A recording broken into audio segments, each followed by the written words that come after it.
សួស្តីអ្នកនរគ្នាស្វាគមន៍មកកាន់វីដេអូថ្មី Finally អាល់ប៊ុមទី3ថ្មីរបស់ Vanda ដែលមានឈ្មោះថាត្រីវិស័យអាល់ប៊ុមបាន drop ចេញមកហើយអូខេបាទអញ្ចឹងនៅក្នុងនោះគឺមាន8បទបាទនៅក្នុងអាល់ប៊ុមហ្នឹងហើយបទខ្លះគឺគាត់បានចេញមុនហ្នឹងហើយបាទមានដូចជាបទ You Know បទ Business Class បាទគឺគាត់បាន drop មុនអាល់ប៊ុមហ្នឹងអូខេហើយថ្ងៃនេះគឺខ្ញុំនឹងមកស្ដាប់បទទី1របស់គាត់នៅក្នុងអាល់ប៊ុមហ្នឹងគឺមានចំណងជើងថា Here and There អូខេអញ្ចឹងកលេចមកមើលឈ្មោះអាល់ប៊ុមរបស់គាត់វិញលើកនេះគាត់លែងដាក់ Skull អាល់ប៊ុមហើយគឺគាត់ដាក់ត្រីវិស័យវិញម្ដងបាទយើងមើលទៅលើអត្ថន័យត្រីវិស័យបាទវាគឺជាឧបករណ៍មួយដែលបង្ហាញទិសដៅបង្ហាញផ្លូវអញ្ចឹងណាអញ្ចឹងអាល់ប៊ុមរបស់គាត់គឺជាអាល់ប៊ុមមួយដែលបង្ហាញអាចថាគឺជាអាល់ប៊ុមមួយដែលជួយបង្ហាញផ្លូវបង្ហាញទិសដៅគាត់បានប្រាប់ពីបទពិសោធន៍ដែលគាត់បានឆ្លងកាត់ទិសដៅដែលគាត់បានទៅបាទអ្វីដែលគាត់បានធ្វើបានឆ្លងកាត់ហ្នឹងគឺគាត់បានប្រហែលជាគាត់ក៏បានចែករំលែកនៅក្នុងអាល់ប៊ុមហ្នឹងអញ្ចឹងសម្រាប់អ្នកណាដែលកំពុងវង្វេងទិសដៅមិនទាន់ដឹងថាខ្លួនឯងទៅណាទៅណីខ្ញុំគិតថាអាល់ប៊ុមរបស់ Vanda ប្រកាសជាអាចជួយបានខ្លះបាទអញ្ចឹងខ្ញុំចង់ឲ្យអ្នកនរគ្នាស្ដាប់ឲ្យបានទាំងអស់ស្ដាប់ឲ្យបានគ្រប់បទអញ្ចឹងណាវាអាចតភាកគ្នាផងក៏មិនដឹង so yeah អញ្ចឹង Vanda គាត់ធ្វើអីមួយខ្ញុំតែងតែចំណាំមើលថាអ្វីដែលគាត់ធ្វើមកគឺវាមាន deadline មានអីត្រឹមត្រូវហើយវាតែងតែមាន storyline អីត្រឹមត្រូវអញ្ចឹងណាអញ្ចឹងពីមួយបទទៅមួយបទវាតែងតែបតកលាគ្នាហើយពីមួយឆ្នាំទៅមួយឆ្នាំអ្វីដែលគាត់បានឆ្លងកាត់ហ្នឹងគឺគាត់តែងតែរំលេចចេញជាពាក្យពេចន៍ពាក្យសម្ដីដាក់ចូលទៅក្នុងអត្ថន័យនៃបទរបស់គាត់មួយហ្នឹងវាបតកលាគ្នាល្អមែនតើអញ្ចឹងពីមួយឆ្នាំទៅមួយឆ្នាំគាត់ឆ្លងកាត់អីខ្លះគឺគាត់តែងតែដាក់បញ្ចូលនៅក្នុងបទចម្រៀងដើម្បីចែករំលែកមកយើងទាំងអស់គ្នាអូខេនេះហើយគឺជាសិល្បៈអូខេអញ្ចឹងខ្ញុំគិតថាអាល់ប៊ុមត្រីវិស័យរបស់គាត់យើងនិយាយរួមគ្រាន់តែជាអត្ថន័យនៃអាល់ប៊ុមឈ្មោះអាល់ប៊ុមមួយគឺអាចប្របែកបានធំទលាយមែនតើត្រីវិស័យបាទទិសដៅបាទនេះគឺជាអាល់ប៊ុមទិសដៅគោលដៅអីចឹងទៅចង្អុលបង្ហាញផ្លូវអីចឹងទៅ so yeah បាទអញ្ចឹងកុំឲ្យខាត់ពេលយូរទៅតាមដានទស្សនាស្ដាប់ទាំងអស់គ្នាបទរបស់គាត់ Here and There អូខេ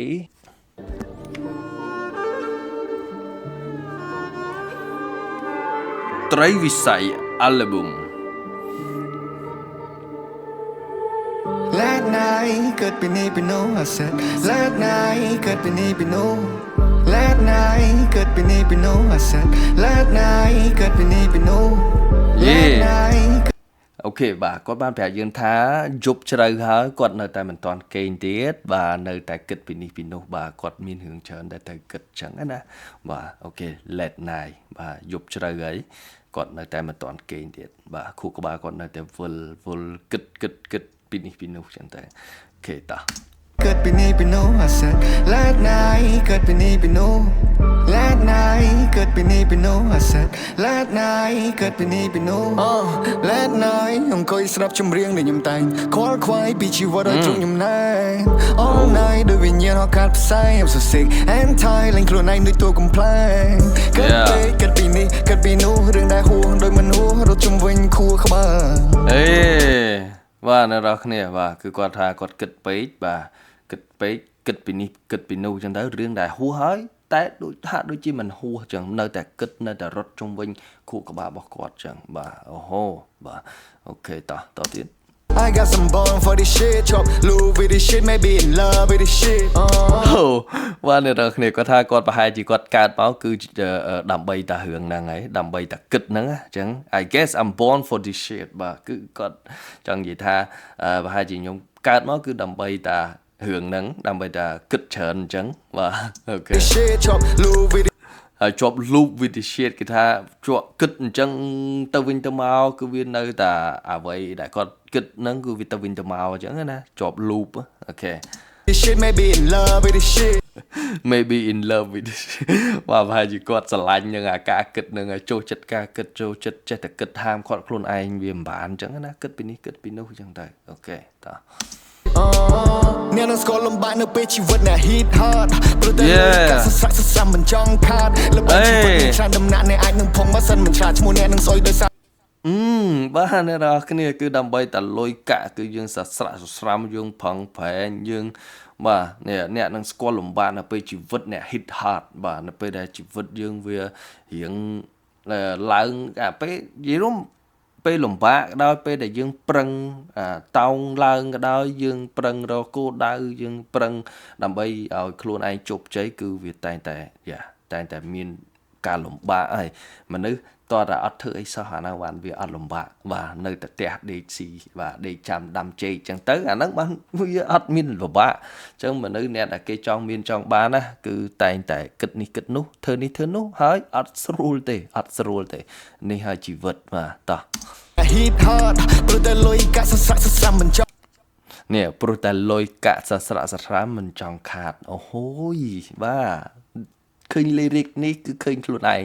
បាទព្រោះតែលុយគឺខ្ញុំងើបម៉ោង1កន្លះបាទដើម្បីធ្វើការវាយនំលក់នំហើយខ្ញុំវាយខ្លួនឯងខ្ញុំវាយម្នាក់ឯងខ្ញុំលក់ម្នាក់ឯងក្នុងហាងមួយគឺខ្ញុំកាន់តែម្នាក់ឯងទេដោយសារអីខ្ញុំមិនចង់ខាតខ្ញុំអត់មានលុយជួលគេទេ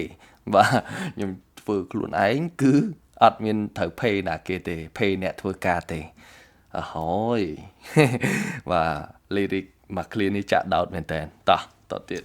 ចង់ខាតលបែងជីវិតមានច្រើនដំណាក់អ្នកអាចនឹងភុំបើសិនមិនឆ្លាតឈ្មោះអ្នកនឹងស្អុយដោយសារតែលុយឬក៏ដោយសារតែដៃគេប៉ា What could go wrong will go wrong គិតមកនេះ What could go wrong will go wrong បាទអ្វីដែលវាអាចនឹងខុសហើយគឺវាប្រកាសជាខុសហើយអ្វីដែលកើតដែលអ្វីដែលប្រងកើតវាប្រកាសជាកើតហើយអញ្ចឹងមុននឹងយើងធ្វើអីមុននឹងយើងនិយាយអីគឺយើងត្រូវគិតសិនបាទកុំនិយាយលឿនពេកបាទហើយយើងត្រូវចេះ respect គេទៅវិញទៅមកហើយចេះអ្វីរាល់ការនិយាយស្ដីតែស្គាល់បងស្គាល់ប្អូនអញ្ចឹងទៅយើងមានសុជីវធម៌អញ្ចឹងទៅ give respect get respect អញ្ចឹងទៅ okay yeah មែនតើបាទ I love the lyrics bro okay តទៀតនិយាយស្គាល់បងបងកុំចាប់អារម្មណ៍រឿងធំរឿងទួយ could go wrong រឿងទួយខ្លាចធំជាងរឿងធំផងអូយមកបទនេះគ្រប់clear គ្រប់ម៉ាត់ដែលគាត់ដាក់បញ្ចូលមកគឺឆ្ងាញ់មែនតើហើយវាមានអត្ថន័យខ្លាំងហើយឆ្លោះបញ្ចាំងពីជីវិតពិតហ្មងអ្នកទាំងអស់គ្នាអូខេកន្លែងនេះកុំចាប់អារម្មណ៍កុំចាប់អារម្មណ៍រឿងធំ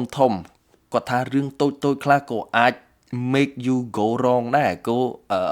could make you go wrong ដែរអញ្ចឹងរឿងតូចទេតែវាអាចធ្វើឲ្យកើតជារឿងធំហើយអារឿងតូចហ្នឹងភាគច្រើនមនុស្សយើងមិនសូវចាប់អារម្មណ៍មិនសូវយកចិត្តទុកដាក់ទេតែបង្ងើយកតោយពីវាអូខេ so ភ្លេចខ្លួនភ្លេចគិតថាអារឿងតូចហ្នឹងអាចធ្វើឲ្យប៉ះពាល់ដល់រឿងធំយ៉ាអូហូយបាទ lyric មួយ clear ខ្ញុំអត់ចង់រំលងទេអ្នកនរគ្នាអូហូយបាទអូខេតទៀតរឿងធំរឿងទួយ could go wrong រឿងទួយខ្លាចធំជាងរឿងធំផងបើឲ្យគិតពីលុយដូចមានគំនិតជាងគិតពីរងគ្រាសម័យធំមើលមិនឃើញនឹកក៏ពពកបើនៅតែលំតែពេលណាទៅមានអីជ្រកកុំស្ដាប់គេកុំបើសិនជាយើងធ្វើអីនៅលំនៅលែនៅអញ្ចឹងតើពេលណាទៅយើងមានបានពេលណាទៅយើងជោគជ័យពេលណាទៅយើងចង់ឃើញគេមានឡានទំនើបយើងចង់បានឡានទំនើបដូចគេឃើញគេចង់ឃើញគេមានផ្ទះធំយើងចង់មានផ្ទះធំដូចគេដែរប៉ុន្តែយើងនៅធ្វើលំសួរថាមិនបានតើយើងប្រឹងឲ្យអស់ពីញើសពីឈាមពីសមត្ថភាពរបស់យើងអញ្ចឹងទៅបាទអញ្ចឹងប្រឹងឲ្យខ្លាំងទើបយើងទទួលបានលទ្ធផលបើទោះជាមិនខ្លាំងក៏វាក្រោមខ្លាំងនឹងតិចដែរអូខេតទៀត បើសិនមិនធ្វើឬចាំគេយកចាំគេបានផលហើយទៅនឹកស្ដាយក្រោយបើសិនជាវួខ្យល់វួសិនទៅវួហើយតែកុំបោះបង់ខ្លួនឯងព្រោះមានកោះតែមានត្រើយបើមិនប្រឹងប្រែងក៏មិនទៅគេណែអូហូយបាទពាក្យពេចមក clear បាទខ្ញុំពិតជាអត់ចង់រំលងឯអ្នកនរគ្នាអញ្ចឹងគាត់បានប្រាប់យើងថាបើសិនជាយើងធ្វើអីមួយយើង fail បាទធម្មតាយើងធ្វើអីវាមិនដែលជោគជ័យរហូតទេវាតែងតែមានខុសមានត្រូវមានអីចឹងទៅប៉ុន្តែយើងកុំបោះបង់យើងកុំអស់សង្ឃឹមយើងត្រូវតែបន្តទៀតប្រឹងប្រែងធ្វើបន្តទៀតហើយបើសិនជាយើងមិនប្រឹងប្រែងទេយើងកុំបន្ទោសគេព្រោះតែយើងមិនប្រឹង ប្រកាសជាគ្មានលទ្ធផលអីទេស្មើសូន្យបើយើងអត់ប្រឹងធ្វើអីផងណាមិនស្មើសូន្យហើយយើងអង្គុយតែបន្ទោសគេអត់មានណាគេជួយអញទេអត់មានណាគេជ្រុំជ្រែងអញទេអត់មានណាគេលើកទឹកចិត្តអញទេបាទលើកអីចេញជួយអីកើតបាទបើយើងមិនប្រឹងខ្លួនឯងផងតើឲ្យអ្នកណាគេមកប្រឹងជំនួសយើងអូយបាទ lyric របស់គាត់គឺសាហាវមែនទេគឺសិតតែឆ្លោះបញ្ចាំងពីជីវិតពិតចាអ្វីដែលកើតឡើងនៅក្នុងជីវិតរបស់យើងម្នាក់អូខេតោះទៀត បើមិនប្រឹងប្រែងក៏មិនទៅគេនេះបើមិនប្រឹងប្រែងក៏មិនទៅគេនេះបើមិនប្រឹងប្រែងក៏មិនទៅគេនេះ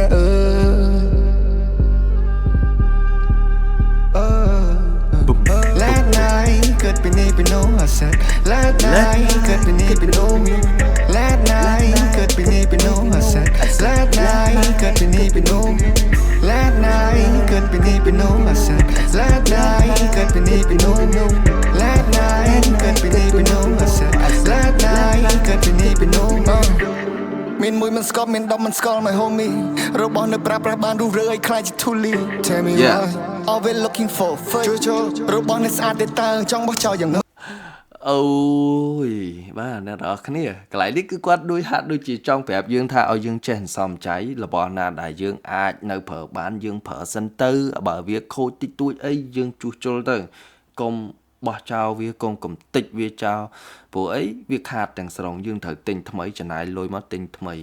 បាទហើយយើងគួរតែជួសជុលទៅជួនកាលជួសជុលអស់តិចយើងអាចប្រើបានទៀតហើយបើសិនជាយើងចេះជួសជុលខ្លួនឯងទៀតវារត់តែសេវលុយទៀតអញ្ចឹងអ្វីដែលគួរចោលចាំចោលបាទអញ្ចឹងអ្វីដែលមិនគួរចោលនៅប្រើបានយើងជួសជុលប្រើសិនទៅបាទមានមួយមិនស្កប់មាន10មិនស្គាល់អីហ្នឹងគឺសិតតែជាអ្វីដែលគាត់ថាប្រាប់យើងមិនគួរទេមិនគួរធ្វើទេហើយរបស់ខ្លះនៅប្រើបានប្រើសិនទៅមិនគួរបោះចោលវាទេបាទអូខេតោះទៀតប្រៀបធៀបនឹងមនុស្សដែលដៃរវៀមនឹងនៅមិនស្ងៀមដំបៅដែលរៀបនឹងជាតែដៃរវៀមគេឲ្យចេញឈាមចិត្តដែលនៅមិនស្ងៀមចង់រកអីភ្លាមចង់ខាត់ឈាមចិត្តដែលនៅមិនស្ងៀមអ្នកចង់បានល្អអ្នកត្រូវតែត្រៀមចិត្តដែលនៅមិនស្ងៀមមិនងើបធ្វើការតាំងពីប្រឡប់ចិត្តដែលនៅមិនស្ងៀមដោះស្មារតីមិនឲ្យអ្នកឈប់អ្នកទល់នឹងឧបសគ្គឲ្យអ្នកងប់ងល់នឹងទឹកប្រាក់ពេលខ្លះងើបធ្វើការពីព្រឹកដូចគ្មានទៅសាលាធ្វើការសៅរ៍អាទិត្យជារឿងធម្មតាស្គីបអាហារពេលព្រឹកជារឿងធម្មតាសំខាន់បំពេញកាពះសមាជិកគ្រួសារទេវតានៅទីណាផ្ដេចមើលមិនឃើញឬចាំតែខ្ញុំសំពះឬចាំចេញលិខិតអញ្ជើញពិភពលោកត្រូវបានបដូរអ្នកណាក៏ឃើញឬចាំដល់ពេលរលាយទៅអ្នកចេញរបស់គុំហើញ Pray for my people Pray for my homie ធ្វើការផ្សងគ្រោះថ្នាក់ដើម្បីចិញ្ចឹមជីវិតសង្ឃឹមថាអ្នកជោគជ័យព្រោះអីជីវិតមិនមានពីរJust do what you love and take what you need អូខេបាទកន្លែងនេះគឺគាត់ដូចជាលើកទឹកចិត្តយើងបាទអញ្ចឹងពីដំបូងគាត់ហាក់ដូចជាផ្ដល់យោបល់ឲ្យយើងអញ្ចឹងបាទគឺគាត់ផ្ដល់យោបល់ឲ្យយើងធ្វើអីមួយគឺយើងត្រូវតែចេះសំចៃអីចឹងទៅបាទរឿងលុយកាក់រឿងអីហ្នឹងវាមិនស្រួលទេតោះតែយើងប្រឹងប្រែងទៅវាបានចឹងទៅបាទហើយធ្វើអ្វីដែលយើងស្រឡាញ់បាទអញ្ចឹងអ្វីដែលយើងស្រឡាញ់អ្វីដែលយើងត្រូវការបាទយើងត្រូវរកខ្លួនឯងឲ្យឃើញរកខ្លួនឯងឲ្យឃើញថាយើងចូលចិត្តអីយើងស្រឡាញ់អីយើងត្រូវការអីអញ្ចឹងយើងធ្វើវាទៅអូខេហើយប្រឹងប្រែងធ្វើវាបាទហើយរឿងរលុយរកាក់នេះគឺវាមិនស្រួលទេបាទយើងមិនអាចធ្វើវាលំបានទេតោះតែប្រឹងខ្លាំងបាទយើងបានលទ្ធផលខ្លាំងដែរអូខេតោះLast night เกิดเป็นนี่เป็นโน I said Last night เกิดเป็นนี่เป็นโน Last night เกิดเป็นนี่เป็นโน I said Last night เกิดเป็นนี่เป็นโน Last night เกิดเป็นนี่เป็นโน I said Last night เกิดเป็นนี่เป็นโน Last night เกิดเป็นนี่เป็นโน I said Last night เกิดเป็นนี่เป็นโน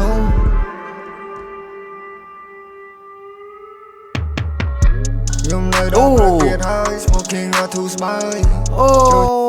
អ្នកនរគ្នាបាទ Oh my god កន្លែងនេះគឺគាត់ like split the beat ហ្មងដូចវាមានអារម្មណ៍ថាពីរបទផ្សេងគ្នាប៉ុន្តែគាត់ដាក់បញ្ចូលគ្នា តែមួយបាទ so yeah it's like he sweet the beat and then បាទគឺអត្តន័យផ្សេងញ៉ៃមួយទៀតចឹងទៅអូហូ very nice មែនតើបាទតោះ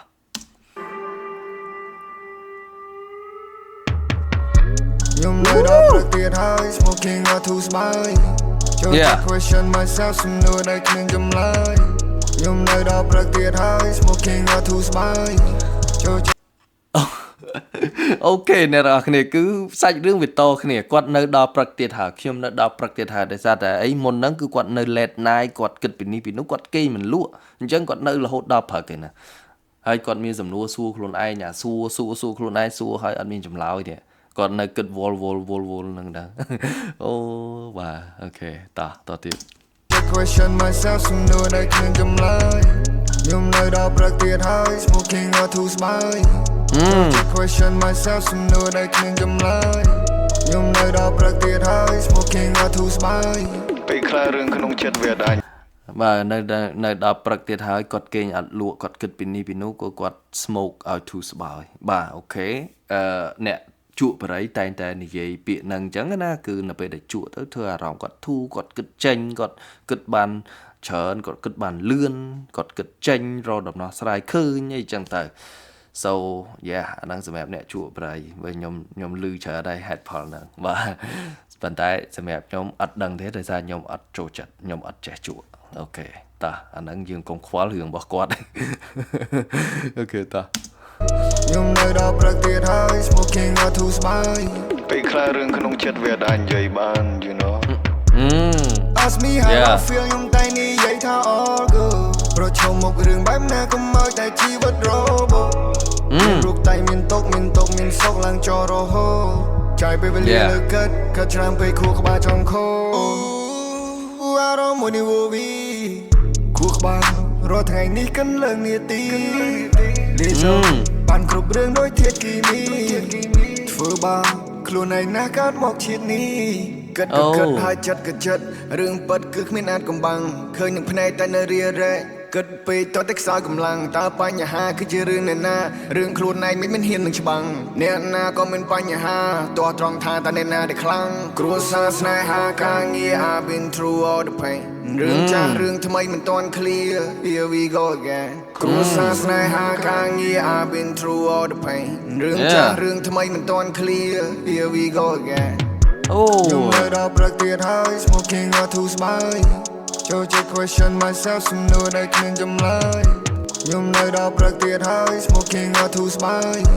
ចូលចិត្ត question myself សំណួរដែលគ្មានចម្លើយខ្ញុំនៅដល់ព្រឹកទៀតហើយដេកក៏ដូចជាអត់ខ្នើយកើយអ្នកខ្លះគេចេញធ្វើការគិតថាវាជាកោះត្រើយខ្ញុំនៅដល់ព្រឹកទៀតហើយជីវិតខ្ញុំសើយឲ្យខ្ញុំផ្ងាក្រោយងើបសិនងើបឡើងទៀតព្រោះជីវិតជារឿងព្រេងយើងរយយើងលេងលេងប្រណែនៅតែស្ងួតហួតហើយពលភ្លើងពលផ្សាយស្អែកទៅដល់នឹងពុទ្ធសាសនាអនតែពុទ្ធសាសនាអនតែចូលយកដេកគិតទៀតក៏បានកាលមកជាតិខ្ញុំធៀបតែមិនតាមមួយចាំខ្លួនឯងអត់ធ្វើរឿងណាស្មានអត់ប្រាប់ខ្លួនឯងធ្វើរឿងមិននឹកស្មាន Yeah moving like this ទោះយឺតយ៉ាវក៏មិនចង់ឲ្យខកខានខ្ញុំដួលនៅកំព្រួយខ្ញុំនឹងងើបមិនខាន Yeah ខ្ញុំនៅដល់ព្រឹកហើយ smoking អត់ធូរស្បើយចូលចិត្ត question myself សំណួរដែលគ្មានចម្លើយ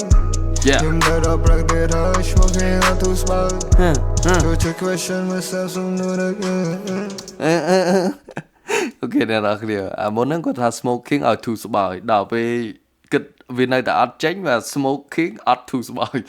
បាទឡែនថាចលឡើងបានតែមកជក់ហ្នឹងហើយមានគិតអីចេញហើយបានតែមកអត់ដេកហ្នឹងហើយនៅទល់ភ្លឺបាទអញ្ចឹងជីវិតបាទខ្ញុំគិតថាចប់ហើយអស់ហើយតែប៉ុណ្្នឹងនេះអូខេបាទមួយបទដំបូងទី1របស់វណ្ដាគឺគាត់បានរៀបរាប់រៀងវែងមែនតើបាទរៀបរាប់ពីអ្វីដែលគាត់ឆ្លងកាត់អ្វីដែលជាអារម្មណ៍របស់គាត់អញ្ចឹងណាអ្វីដែលគាត់ធ្លាប់បានធ្វើអ្វីដែលគាត់គិតច្រើនអីវានៅតែវល់នៅហ្នឹងអញ្ចឹងទៅបាទយ៉ាវាជាការពិតមិនមែនតែវណ្ដាទេខ្ញុំគិតថាមានមនុស្សច្រើនដែលកើតរឿងហ្នឹងយ៉ា so មានអីយើងត្រូវតែជាចុងក្រោយគឺដើម្បីចិញ្ចឹមជីវិតគឺយើងត្រូវតែធ្វើអីមួយរកស៊ីធ្វើការក៏ដូចជា អីមួយក៏ដោយបាទដើម្បីចិញ្ចឹមជីវិតដើម្បី you want a better life អញ្ចឹងណាយើងចង់បានជីវិតល្អចង់បានគ្រួសារល្អចង់បានរបស់ប្រើប្រាស់ល្អចង់បានទីលំនៅល្អ so you have to do it បាទអូខេអរគុណសម្រាប់ការតាមដានទស្សនាវីដេអូមួយនេះទាំងកំតានអ្នកនរគ្នាចូលចិត្តមានអារម្មណ៍ថ្មីកុំភ្លេចចុច Subscribe ចុចសញ្ញារូបកណ្ដឹងផងជួបគ្នានៅវីដេអូក្រោយ Peace